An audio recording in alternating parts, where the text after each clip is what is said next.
Hello, my name is Lynne Procope. Welcome to National Sawdust, and this is The Fire This Time. We are broadcasting from the occupied and unceded territory of the Lenape people, the original caretakers of the land, as well as the Canarsie and Munsee, who have stewarded this land for generations.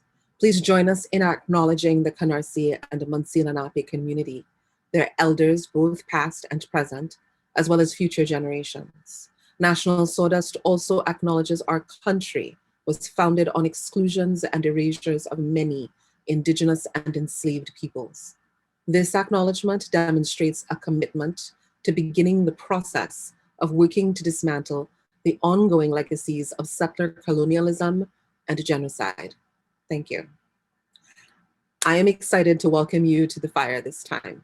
Tonight, my guests are two truly extraordinary artists, wonderful people.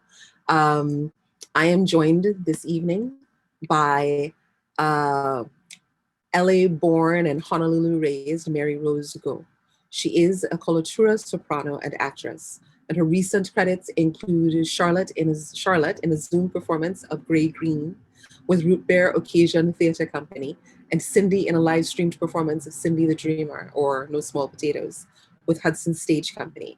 Other credits include Hope of Inside Siberia, Queen of the Night, The Magic Flute, La Rochois, Le Maupin, several phrases in Italian, which I will not attempt to mispronounce. Particularly though my favorite is Rosina of the Barber of Seville. She is a student of Pua Alima, I'm sure that I'm getting this wrong, Ahula Halau, under the direction of Kumu Vicky Holt Takamine.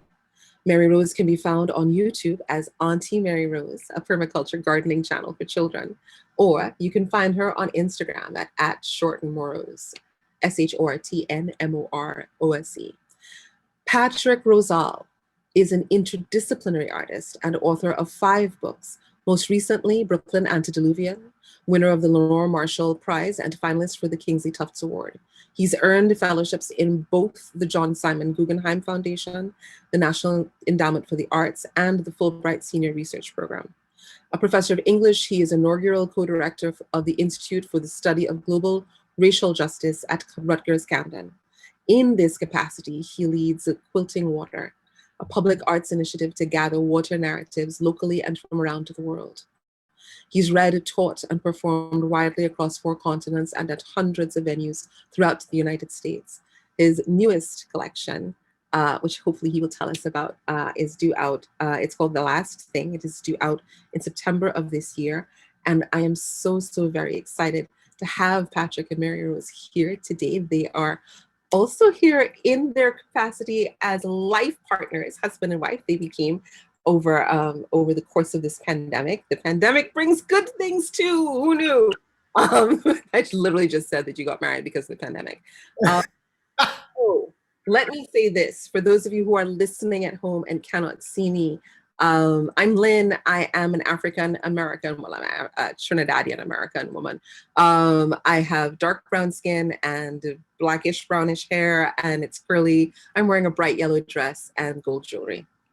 Patrick and Mary Rose, welcome. Hi, Lynn. It's great to see you. Hi. And for those of you who are visually impaired or can't see me, I'm Patrick, and I'm wearing a dark blue shirt with a Joe Baton graphic on it from his Riot album. I'm bald and I haven't quite got my summer tan yet, but it's coming. I'm Mary Rose, and I am sun-kissed Filipino woman wearing a floral dress and hoops. So guys, first of all, because we saw each other like this, right? Even this. So thank you for making the time, Mary Rose. I know you just got back into town last night after way too much travel, or at least way too many delays.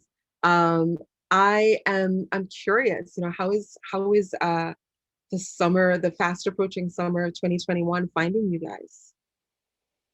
Not ready to let go of my mask. That's fun. And I think I just did 2 trips. I went to Maine with 2 close friends, and then then I went to California to see my mother for the first time of the whole pandemic, and I actually feel a little traveled out now. I'm like, good, I can just stay at home, work on the garden, work on the tan, try to practice surfing in Jersey Shore. Like, you know, that's pretty much. I'm not ready to like to still like I don't know to really have a robust To schedule. lunge out into the world, yeah. Even though I just got on a plane and just came back from like Not the same. so, but yeah, I'm also going to be singing in Troy Anthony's revival, which is at the Shed next Saturday. So that's fun. Where is this? At the Shed. I guess that's Hudson Yards. Oh, so that I could actually see you in person. And Patrick, how about you? How's it been?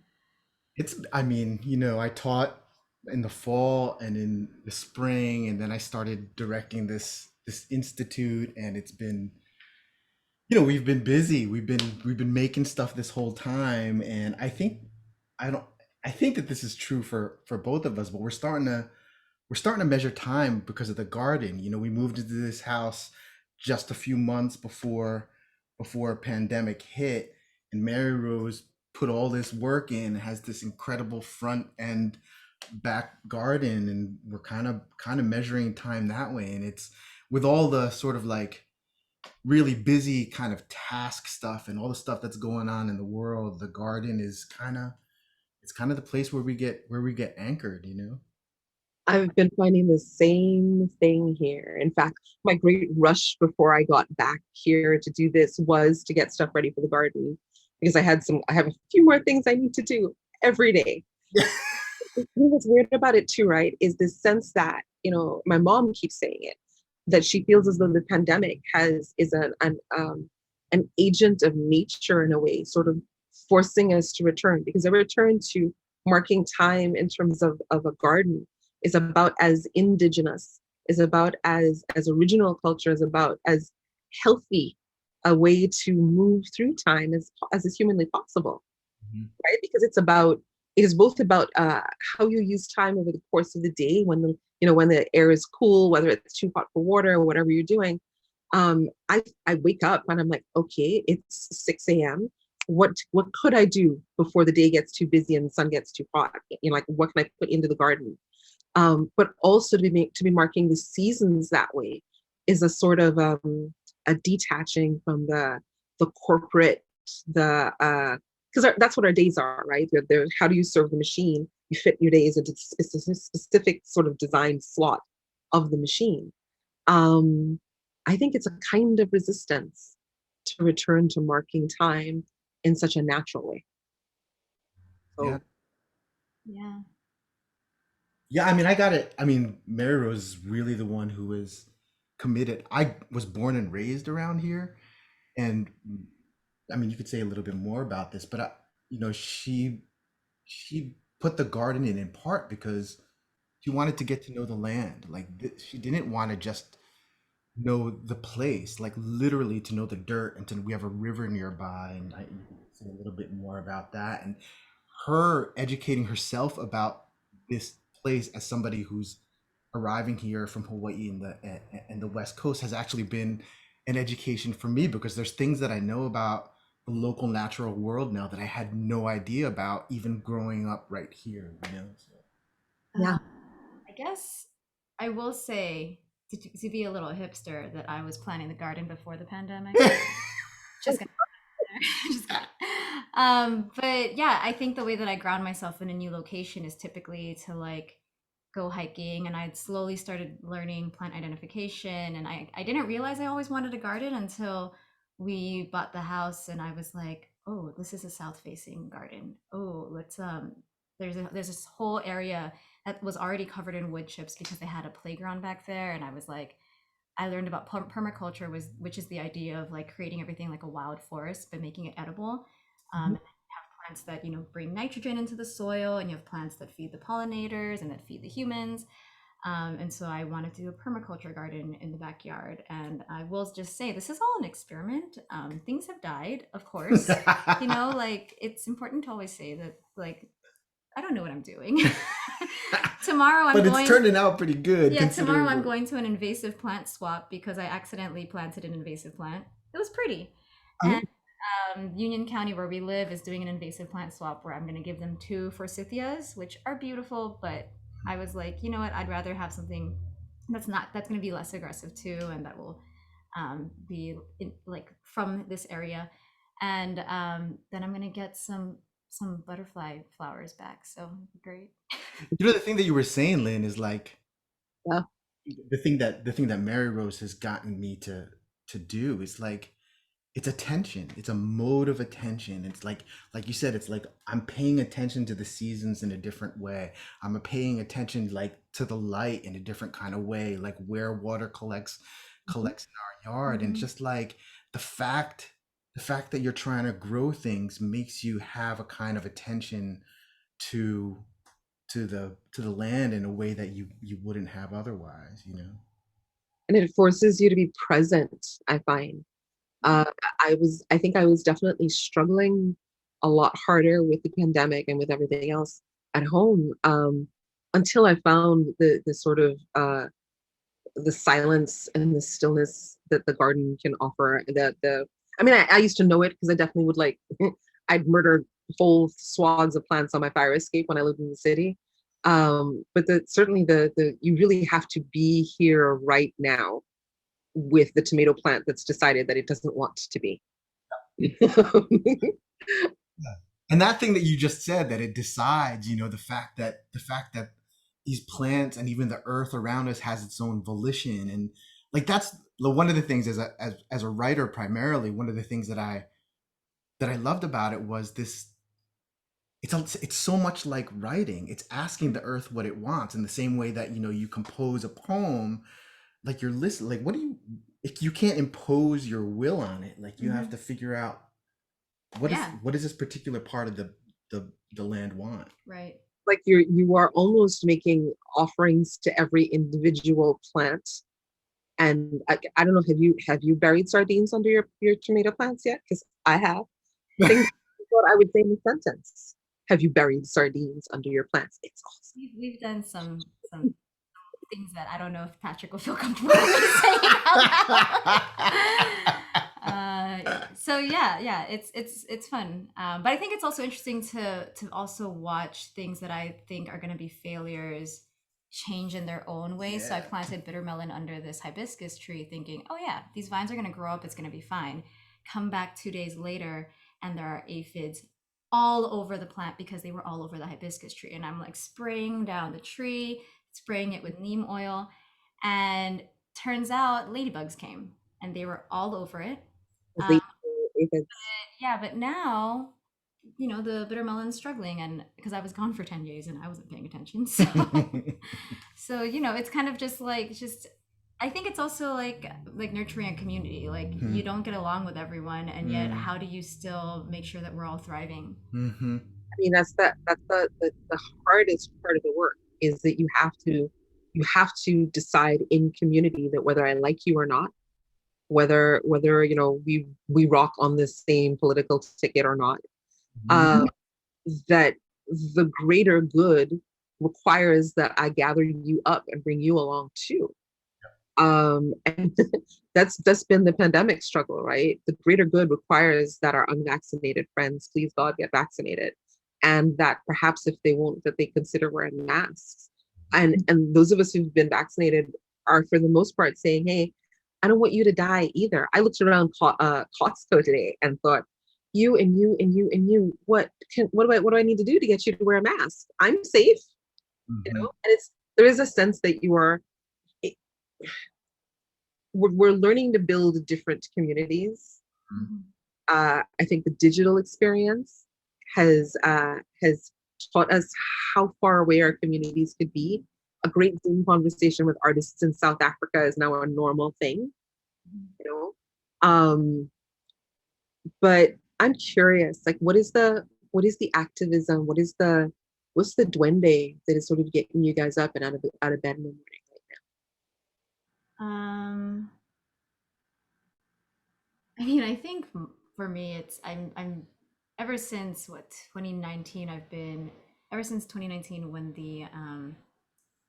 when Native Hawaiian activists were protesting the 30-meter telescope, and they were constantly kind of preaching this idea of kapu aloha, I've been trying to put that into my life. So kapu aloha being the idea of a sacred law of love, a sacred law of care, compassion for the land, for yourself, for others. And the pandemic actually really taught me to take care of myself. I didn't realize how much I was seeking externally, how much I was seeking the city as a means of self-worth. And a lot of my anxiety went into that garden because it was forcing me to be present, but I was also like, okay, you grow, instead of also then looking at myself and figuring out, okay, well, what am I doing to help myself grow? So I think that's kind of what's getting me up in the morning. It's not a particular issue or fight, but it's more of okay, so what can I nourish today in myself, in Patrick, and those around me, and also just a reminder to myself to also give myself a lot of compassion and forgiveness when I'm not nourishing people. Like when I went to visit my mom and I regressed a little, though I also do want to mention we have a therapist that gave us a great idea about regression, being that regression is you seeking care. And so it's just you being like, you're not taking care of me. I need this kind of care. So really trying to think about nourishing and tending and nurturing throughout the day, which is a new mode for me. Wait, say that again. Which is a new mode for me, that nourishing and nurturing are all a new mode. Even though I think I've always been nurturing others, I've never been really nurturing myself. Gotcha. Wonderful. I think this is a the pandemic has challenged me. I've got a lot of things going on, and it's challenged me to think about rest and replenishment, um, and so when I get up in the morning, it's like really the default mode is like, all right, what do I got to do? And just pausing for a moment, just say, what are you going to do today to replenish? And so looking forward to those those moments of rest, are opportunities to just sit down and talk, or for us to play or collaborate together. Those things really get me up. I think that thing actually throughout the pandemic, I've had this really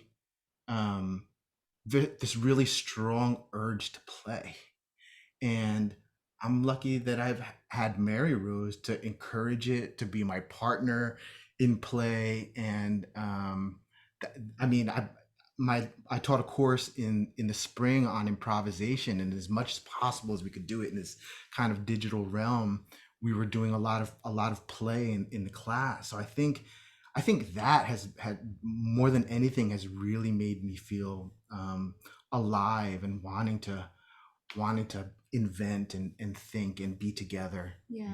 And that's also basically a perfect way to counter all the way that I've been hustling all my whole life. I've been working since I was 15, and I was working before then just to try to give myself experience to be a worker. And so the pandemic really taught me what it was like to stop being a worker and have work as my identity, especially when I was laid off from my job. And then I suddenly had all this time. And the first couple months, Patrick was just watching me still fill up my time. Okay, now I'm going to garden. Now I'm going to tap dance. Now I'm going to do this. And at a certain point, I became tired of my activities. I was like a soccer mom, but I was also the kid. So I think that's what's really nice about having Patrick in my life, is the fact that we remind each other to play, we remind each other to rest. And now it kind of just happens. We don't even have to remind each other. We just start playing. Oh my gosh, we can't stop playing. There's constantly a game.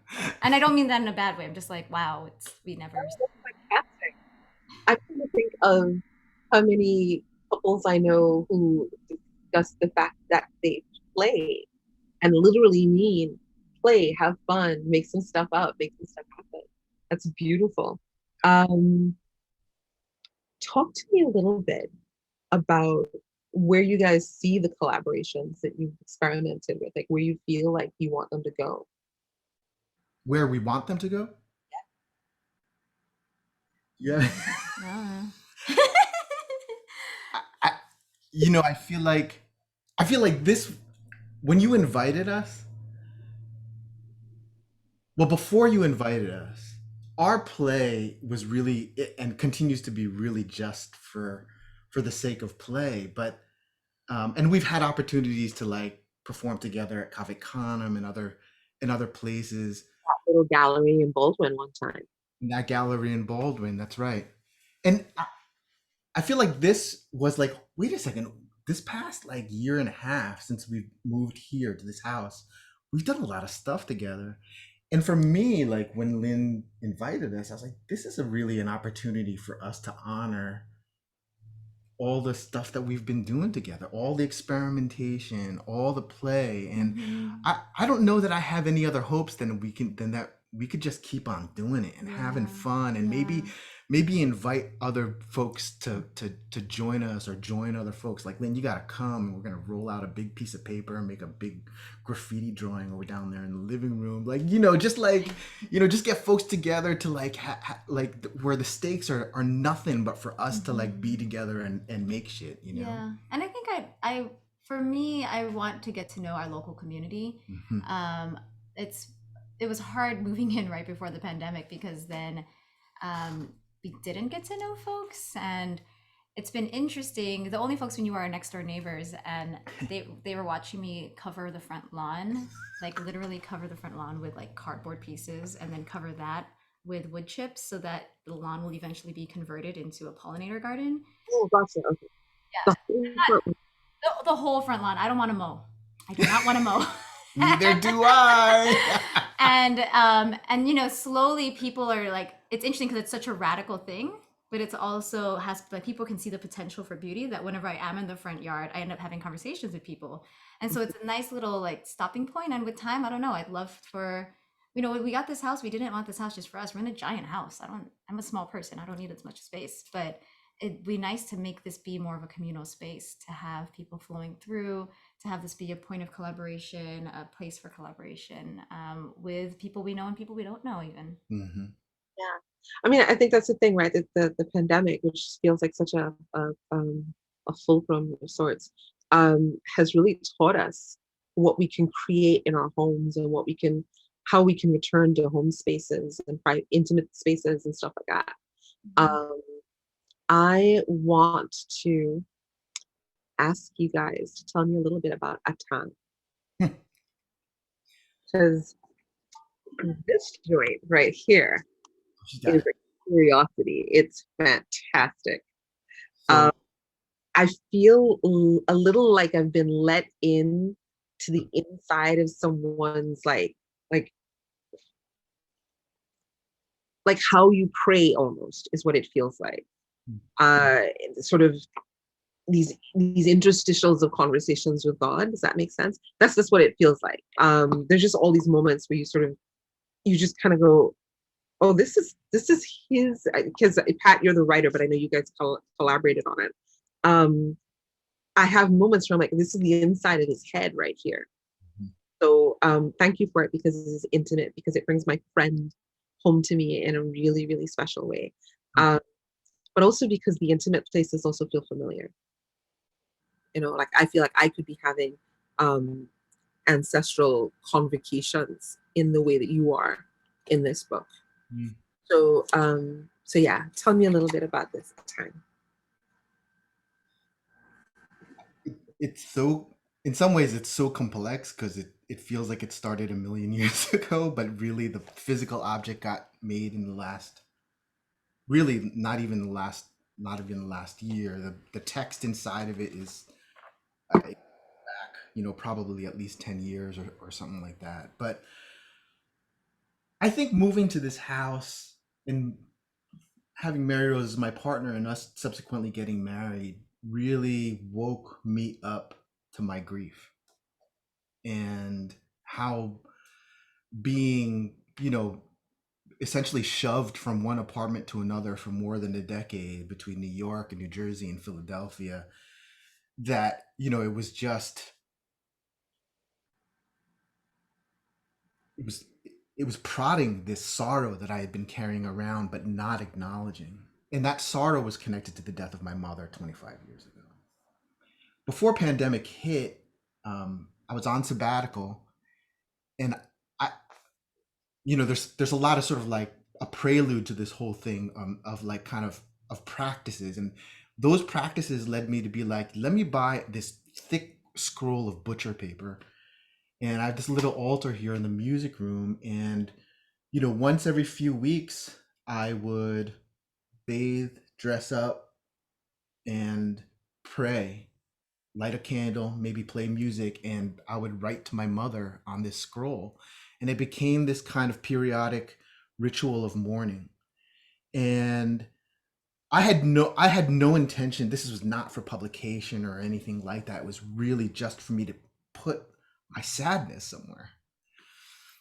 At the same time, I was doing all these like different drawings and graffiti things and collages and so forth. And um, I had an idea to put together a kind of like art book slash um, micro essays, which is essentially what this is.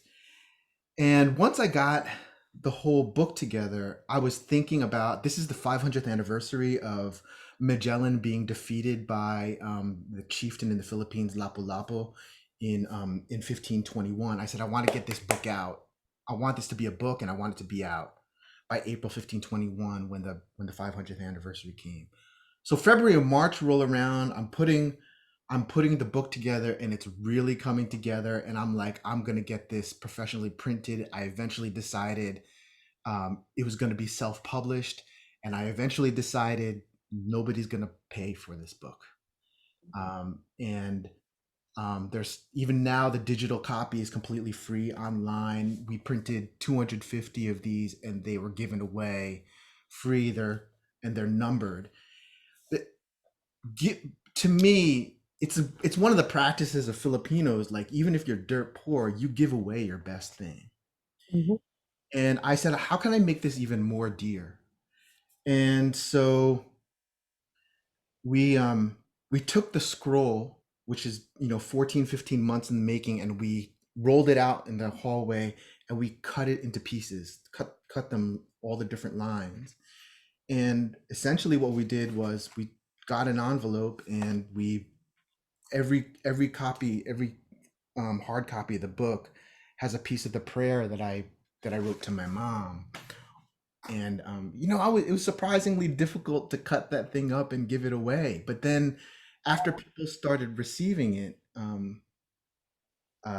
it was just kind of remarkable that, like, these, they were partially curated, the lines that I was sort of giving to people, but there were a lot of strangers whom I didn't know, and some people wrote me back, and they made connections that there's no way that I could have known them. And anyway, so that was it. I just put it out online. I was like, who wants this thing for free? And people wrote me and like sent me their addresses, and you know, her mom and Curtis Bauer and our friend Stacy like helped out, paid a little bit for postage, and we sent them out. Oh, and I also want to acknowledge Sharita Harrell and Jacob Camacho, because they came over, and they put the envelopes together, But we and had an assembly line. we had a whole assembly line.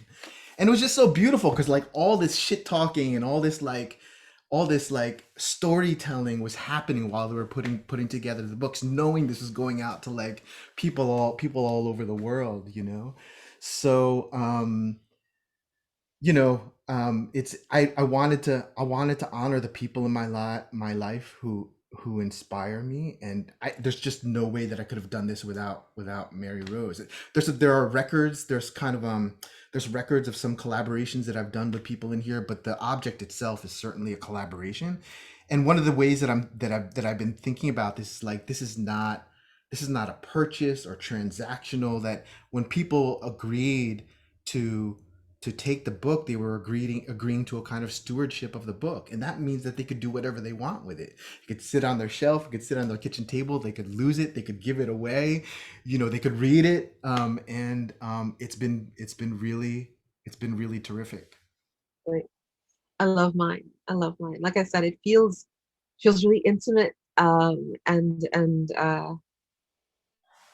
I don't know. I loved everything about it. Felt prayer-like to me, which was, I guess, because you're speaking to your mom, and there's a prayer element to sort of connecting. And my note, which I think you know who got what notes, right? For the most, I don't remember. I But remember. for you do. Go ahead. Tell us. um, I'm wondering about Mary Rose. I have wanted to ask you about opera. Um, I grew up, with a really basic sort of opera exposure, which is like Carmen and I guess I don't know. I couldn't even tell you. Carmen certainly was like a big feature of it. I suspect because it feels very Caribbean. So Caribbean parents are like, this is the one we're going to go with. It has that richness to it. I mean, all opera does, I suppose. And I've seen quite a bit of opera, but I don't have the sensibility for it to say that I know too much beyond the fact that the women always die. And that it's always felt to me like an art form that's mired in a different time. As I've gotten to know more composers and stuff like that, I get, the wonder of the work that's being done that's current. What do you think about opera right now?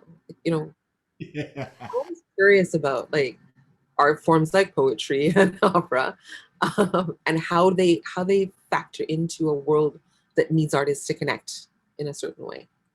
Yeah. Well, so I will say I moved to the East Coast to try to pursue being an opera singer. And instant pandemic hit, a bunch of us opera singers were like, screw that. It's not important. It's just not important anymore.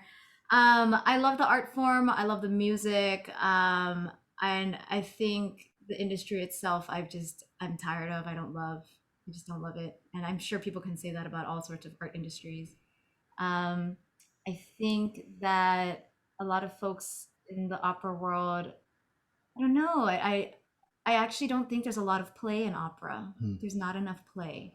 Either it's in some. I mean, there's. I think at a higher level you can find it in the like staging sometimes, or in like interesting.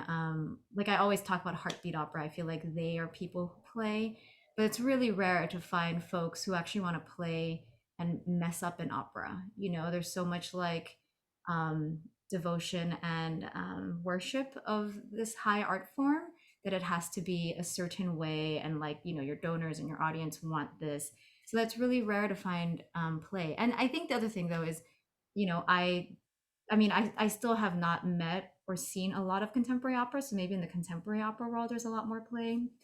um but yeah, I think it's hard to find folks who actually want to play. Like another place I do want to mention is Opera Works. They're kind of a summer program. I also thought of them as therapy for like play therapy for opera singers. So they're another one that's great. But it feels rare. It feels very rare because there's so much of like you and the orchestra and the conductor have to be together, and I think that the desire for perfection sometimes is what takes away from broadening audiences. It's my thought. I don't know if that answered your question. No, it did. It did. It, of course, led me to another one. Is there a place for young people to encounter opera and feel like you're real clear about there not being space for play, which always to me feels like therefore young people can't enter into something like that naturally, like not even as performers but as people who say, oh hey, here's a thing that's kind of fresh, even though it's not it's not hip hop or pop or bt whatever the boy band. um, my niece right now, wherever she is, Ella, is horrified that I can't remember their name. Is there space for young people to encounter it and feel as though they can? I mean, my favorite thing this past pandemic was when a video of Diana Damrau singing Queen of the Night went viral because there was a challenge for everyone to try to sing it. So he tried to sing it and he sounded like a rooster. It was amazing. He was like, it was amazing. And it made people engage with opera. Sorry? Please tell me you recorded that and you're sending it to me when we get off air. I did record it, but I still don't know how to use my phone. But yeah, I'll send it to you. But yeah, I think there is a way. I think that, you know, a lot of people do arts education stuff, and it just kind of depends on the program. I mean, I think that there are, like, Carmen's a great entry opera, you know. I took him to Carmen, and I think there is a place for it. I think just people have to be thinking, instead of, like, you know, instead of I'm feeding you this, let's actually make it collaborative. How do you actually collaborate with young people? Like, instead of just pandering to them, look, we put hip hop in the middle instead of a ballet. Like, how do you actually collaborate with folks who have something very different to bring to the opera? I think that's the question. Thank you. I want to ask you two to sing me a song, or a little ditty for us, because it's so rare that I get to, you know, to hear you two perform and together. Come on. I think the last time I saw you perform together was a little, you know, a little gallery in Baldwin. So in Lead us into this. Tell me about it. yeah, so in Atang you'll see the lyrics to this song, but just to give a quick preview of this, this is the 500th anniversary of Magellan being defeated and killed by Lapu-Lapu in Cebu. So it's a, you know, big deal in our history. What people don't know is that accompanying Magellan was a slave named Enrique. And Enrique, or Henry, if you anglicize it, Henry was originally from Southeast Asia, and we know this because when Magellan finally made it to the archipelago, Henry was the translator between Magellan's boats and the people that they had encountered in the archipelago. And so Magellan never made it back, of course, but his sailors made it back to Spain eventually, and they were credited for being the first people to have circumnavigated the globe. But how can that be when this man was forcibly taken from Southeast Asia, probably Indonesia or the Philippines, served Magellan in the Iberian Peninsula, and then continued to accompany him back into the Pacific and back into Southeast Asia? There are many historians now who are quite confident that it was Enrique who was actually the first man to circumnavigate the globe. And Luis Francia actually just had a streaming play during in April during the for the 500th anniversary. I believe NYU was the one to put it up. So it's being sort of commemorated now in the Philippines and here. We'd been doing composer challenges every Saturday, and one night she said, "Why don't you try to do a bolero?" And I was just fucking around, and I started doing this bolero thing, and she started singing and making up these lyrics, and the anniversary was coming up, and I was like, that could be Enrique singing this song. And so that's we went in and we decided to write this song. And for those of you that don't know, he's such a great musician. He says he was just fucking around. Like, he has a great ear. He's a great musician. And I feel very honored to be married to this audio producer. There's a whole mixing board over here. And this guitarist and pianist and whatever else. Okay, let's play. Okay.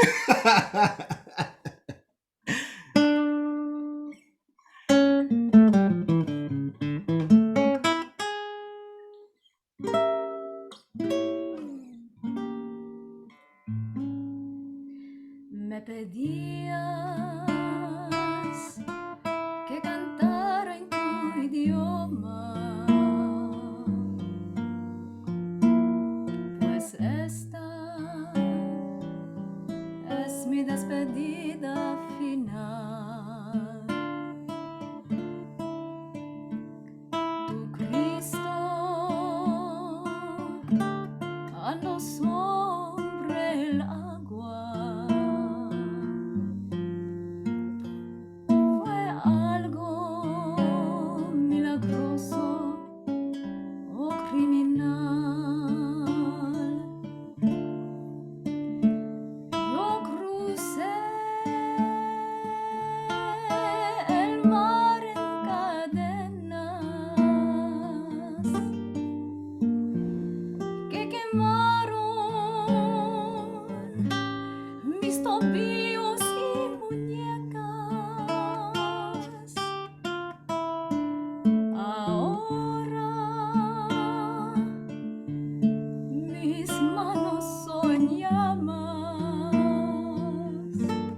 duerme la paloma sin su sombra. ¿Cómo puede cantar sin su voz? ¿Para dónde va con alas recortadas? Como una promesa de tu Dios. Ya no tengo fe en las coronas, ya no tengo fe en un rey, solo tengo fe en la tierra, ya que regresé. Yo tengo fe, ya no tengo fe en las coronas, ya no tengo fe en un rey, solo tengo fe en la tierra, ya que regresé. Tengo fe, estamos bailando a las orillas, hasta en los siglos futuros. Tu silencio es diamante, nos besamos triunfantes. Ya no tengo fe en las coronas, ya no tengo fe en un rey, solo tengo fe en la tierra, ya que regresé. Tengo fe en el mar, tengo fe en las orillas, tengo fe en las olas, tengo fe en bailar. Ya no tengo fe en las coronas, ya no tengo fe en un rey, solo tengo fe en la tierra, ya que regresé. Tengo fe, bailamos, bailamos a la orilla, bailamos, bailamos a la orilla, bailamos, bailamos a la orilla. Tengo fe, las olas y el bailar.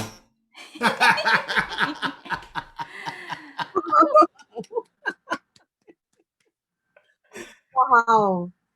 Oh man, you guys, thank you so much for sharing that piece with us. Absolutely. Thanks for letting us. It is available on all streaming platforms, by the way. It's called La Fe Enrique. You can find it on Spotify, iTunes. I think it's under Kili Kili Power. Kili Powered Project, it's called. Yeah, those of you who are familiar with the Filipino phrase know that that's funny. That's Oh. it. So I have one last tiny little question. It's not the tiny question at all. I am really interested in questions of solidarity. And in the last year, both of our communities, in the last century, both of our communities have experienced some pretty extraordinary violence and some really bananas, just racism, let's call it like we see it. What's the work of solidarity as you guys see it? One Because more. they're extraordinarily powerful communities when they decide to stand together. Mary Rose doesn't. I hope this is okay for me to tell this story. But she, she sings for her halau occasionally. She she sings Hawaiian music. She's performed it. And one morning we were sitting at the kitchen table, and she talked about how she feels like she's not Hawaiian. She grew up in Hawaii, and she was brought up by Hawaiian folks. She talked about being a steward of the culture and of the music, and being a steward of the music for her, because the music is so connected to the land that she grew up in, is the stewardship of the land. And it was a Hawaiian family when she grew up in a tough place in Honolulu called Kalihi, and there was this family that essentially took her in, and literally taught her the wonder of the land. And her that morning when she told me about that stewardship, her stewardship of that song is a continuation of the aloha that she was given when she was a child. And there's something about that mutual stewardship, like solidarity, allyship. Those are all kind of buzzwords. The actual practice of stewardship, to me, that's the soul of this, and the seams of our communities where we meet one another without the structures of whiteness. Those are the richest places where we find one. So true. And Yeah. it's also the places, those seams, those edges where we find one another are also the spaces where we protect one another's solitude. And like I think that Mary Rose and I, because we have a kind of socially, politically, historically, our narratives are so fluid. We move in and out of spaces and communities and intersections so much that I think that both of us, one of the reasons that we saw each other is because of this feeling of being a steward, and knowing the blessing and the honor of our own stories being stewarded by other people. And to me, that's where it all begins. That's the soulfulness of what we now call allyship. But that to me, that's the practice and the soul of it. Thank you. Mary Rose, do you want to add to that? No, I think you said it pretty well. I mean, I will. Ooh, Oh, sorry. I will say that it wasn't just that one family. I was growing. I had a really tough childhood, and trying to think of where I felt safe. And it wasn't particularly school, but it was particularly when I spent time with these kupunas, who were these elders at the elementary school, who would teach us Hawaiian craft. When May Day came around, they would be teaching us the hula, and that's when I felt safe. And it was these elders who made me feel safe. So, yeah, I mean, for those of you who haven't read Patrick's Mutual Regard essay, I'd also put that out there. But yeah, I just wanted to add that it wasn't just this one family. It was kind of the values of the culture that I grew up in. So yeah. Sorry. This is the question you're both dreading that I said I was going to ask. What's the big dream artistically? Like, if someone was going to give you, I don't know, $100,000 or something to make art tomorrow, or $1 million to make art, because it seems like everything's so expensive. What's the thing you think you'd like throw your energy behind? Want to go to Icky? Something like it, Yeah. like about 4 or 5 years ago, after I won the Guggenheim, I bought a bunch of microscopes and I put it out online, and I said, who wants a mic? You remember this, Lynn? And anybody who asked for one of these, like, they're like 7x microscopes. It's not like you could see a whole, but they're pretty cool. We still carry them around in the garden, and whenever we walk around, they're awesome, And I was like, I might do something like that again. But like, what would it be like to have a microscope fellowship where I bought 100,000 microscopes and just gave them away to kids, old people, and just spend time looking at things together? I think there's a lot of like, really sort of like complex art that's made, sort of like high concept stuff that costs literally millions of dollars. And I think that a lot of the things that we can do really don't often require that. It just requires us to acknowledge, the values of attention and discovery and gathering. And I think that if you got 100 grand to give me, I'm going to figure out a way to get people, maybe even the kids on this block. What do you want to look at? And see if there's a way I can help them do that. Yeah. Mary Rose? Oh, no. Yeah. I'm like, it'd be great to have some sort of, well, I mean, I guess my big dream has always been to own a building. That would Gonna be like need more than 100 grand. No, she said the million. Oh, all right. I'll be good. I realized that I was in New York. The million is not going to go far. It has to be out here in Jersey. I'd want to own a building that, is an art space, that has like good, healthy food, is like low income housing, greenhouse on the top, and it just becomes this collaborative space for imagination and play. And then we bought this house, and I was like, I guess this is a good start. Nah. Somebody call up Oprah. Let's do it. But yeah, I mean, I think that, when I was in La Jolla, I mean, one, I'm really enjoying Auntie Mary Rose. So if anybody wants to sponsor my YouTube channel, that'd be cool. but I was filming at the La Jolla tide pools, and this white dude and a like middle-aged white dude was showing his friend the tide pools and tried to remove a limpet off the rock just for fun. I'm like, it's one thing if you're gathering food and you're honoring the land. It's another thing if you're just gonna like, let me just see, let me show you, it's a limpet, yeah. And then I was walking away with my mom, and I turned around and saw him just like at the edge of the water, and he was going to leave and stepped right in the tide pool. He put his foot in the tide pool. And I think if there was like, you know, ways for people to actually connect to land the way that we do in Hawaii, you know, like, we are being raised by folks in like there's mainlanders that now are teaching out in Hawaii, but they're also teaching the kids how to respect the land, how to be part of the land, how to identify the things on the land, and how to also honor the land. I think that would be great, you know, like start with your own block. There's mugwort on our block, there's field onion, like there's stuff that's edible, you know, and like how do we, you know, like steward the specific block we're on without thinking that we have to make a grand garden. How do we I don't know, I start identifying the birds, you know, like I went to a park with my mom, and there were like, I guess it's a thing, people throw frisbees at trees, but the whole time I'm like, why do you have to be destructive with a frisbee? Like, okay, but you know, they're not even thinking about, there's like this, I think it's the state bird of California walking around, the California quail, and I think I'm also being bitter as a birder, being like, I was trying to look at the birds. But yeah, how do we like teach folks at all ages to actually be stewards of the land? And we don't have to call it anything big, or like say that we are, I don't know, being we're trying to like learn indigenous ways, but I think people do need to learn what it's like to actually be in communication with the land around you. I agree. Thank you. Thank you so much. I have a question from, Alvin Eng is here and actually has a question. I would love to hear from him.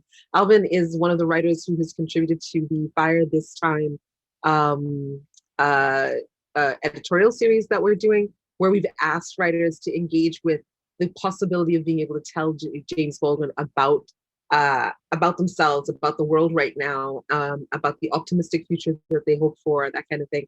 And so I'm really looking forward to, if it hasn't already, Alvin's essay going live for us. We're going to wait for Alvin's questions. They're going to bring him on screen, actually. I want to tell you guys a little bit about the cocktail video that will follow Alvin's question, which is kind of how we end our show here. We do a really fun thing where we have our house bartender, Chris Buckley of Brooklyn's Hanson Dry and Branch office. He's been doing a lot of research around how you put your political money where your mouth is, which is to say, think about how you're buying when you buy your booze. He's introducing us to people who are changing the narrative within the liquor industry. And tonight's video, which we'll make available online as well, if we don't have time to show it within the show, will take you through the history of Uncle Nearest, who is the man who pretty much made bourbon what it is. And he will show you how to make an old fashioned, his style, which is fantastic. Alvin, do you want to share your question with us, and I will let everyone know what it is? If you guys, while we're waiting for Alvin's question, if you guys have an opportunity, please check out nationalsawdust.org.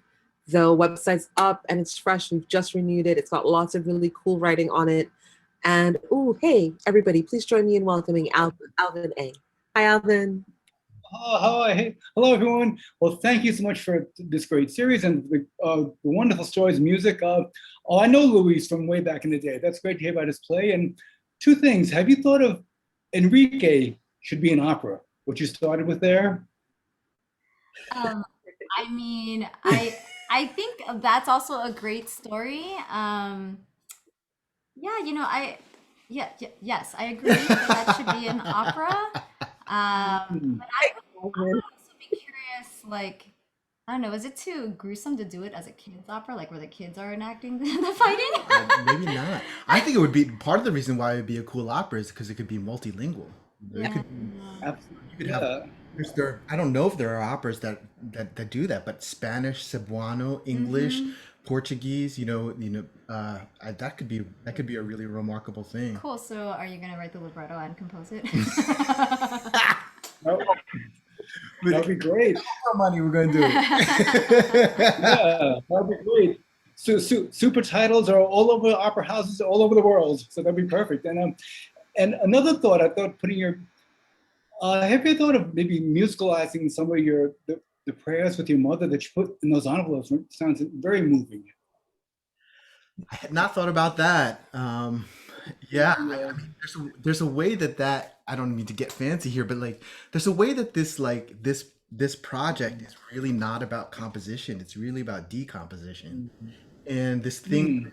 made and allowing it, allowing it to deteriorate, and that deterioration, the distribution of this thing, that those things kind of grow, man. I'd be like awesome if somebody else made an opera of their own story out of a little fragment that I had made, and somehow my little fragment is just one little piece in there. And so that's the kind of, and when I think about sort of like further elaborations on the work, like those are the kinds of things that I was imagining.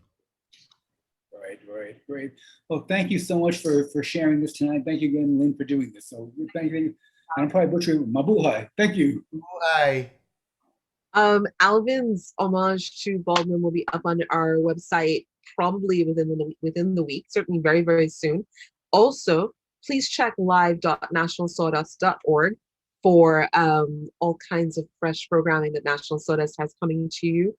Their live series, their online series is phenomenal. We'll hopefully be back in Sawdust sometime very, very soon. We hope that you will join us then. Patrick and Mary Rose, thank you guys so very, very much for welcoming us into your home studio and sharing with us and just being your usual luminous, delightful selves. I just want to say, Lynn, like I had mentioned stewardship before. I just want to say that I feel blessed to be in your life, and you have been a steward of my and our story and history, and it's a real honor to be in this love and mutual stewardship and this friendship. So thank you for having us. Thank you. Stay tuned. Chris Buckley's back with Uncle Nearest and an old fashioned. Thank you, everyone. Good night.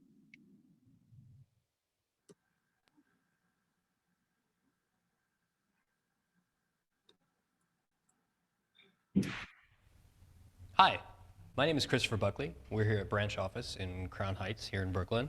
And we're going to make a cocktail today called the Old Fashioned, which is about the most iconic and simple American cocktail that one can make. We're using Uncle Nearest whiskey. And Uncle Nearest was the familiar name for a man named Nathan Green, who was born a slave. And after the Emancipation Proclamation and after the 13th Amendment, was asked by Jasper Daniels, who then went by Jack Daniels, who you would all know as the distiller for Jack Daniels or the owner of Jack Daniels. He was asked to be the master distiller and worked there for years until he retired. And his story was kind of lost to history. And mercifully, we have the opportunity now to honor him. So we're going to start with 2 ounces of this Uncle Nearest 1856 whiskey. Take a pint glass, some sort of a measuring device. Start with 2 ounces. Then do about 1/2 ounce of simple syrup, which is just sugar and hot water. Just 1 to 1, half and half. Roll it back and forth until it gets clear. You don't want any granules to still be visible in it. Makes it nice and smooth. Then we take 2 dashes of Angostura bitters. Throw a little bit of ice in this pint glass.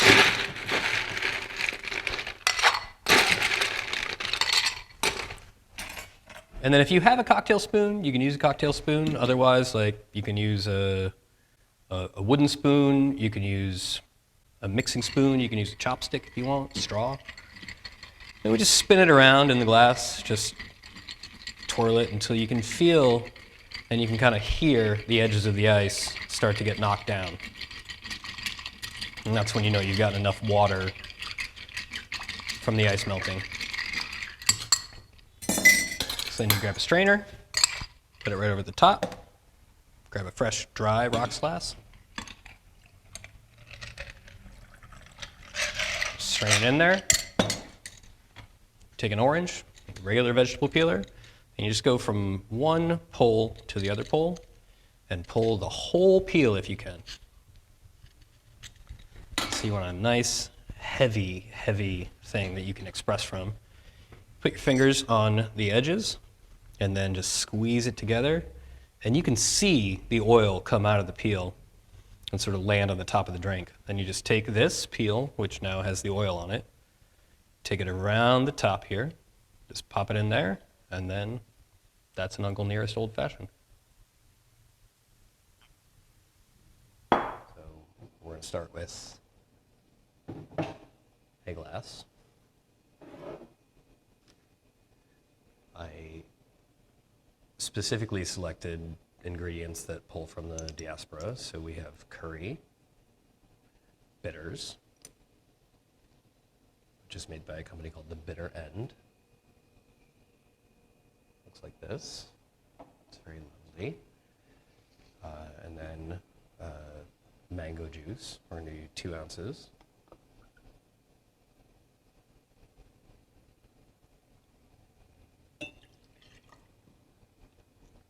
We're going to put some ice in it.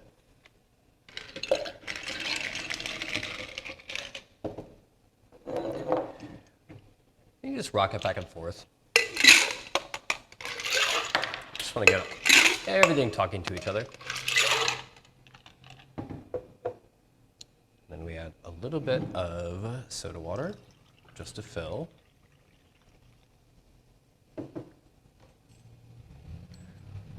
One twist of lemon. Don't use oranges with mangoes. They don't play well together. Lemon plays well. A little bit on top, and then some nutmeg, which is the it'll take the point of the blade, and then there we are.